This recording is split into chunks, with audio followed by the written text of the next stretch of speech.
How to set nickname in Instagram chat. Hey everyone, welcome back to the channel. In today's video, I'm going to show you how to set a nickname in Instagram chat. So now without further ado, let's get started.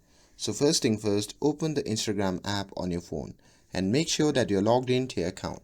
And here, once you are inside the app, simply tap on the chat icon shown in the top right corner of the screen. And here, once you are in your DM section, simply select the chat where you want to set a nickname for someone. And once you are inside the chat, simply tap on the person name at the top of the screen. And once you do that, this will open the chat details. Now here you can see the option labeled as nicknames. So just tap on that and you will see the option to set a nickname for yourself and other person in the chat. So tap on that person name and type the nickname that you want to set for that person. And once you're done with that, simply tap on the done button and that's it. Now the nickname will appear on the chat for both of you. And that's how you can set nickname in Instagram DMs. With this, if you found this video helpful, then don't forget to like, share and subscribe to get updated for more videos.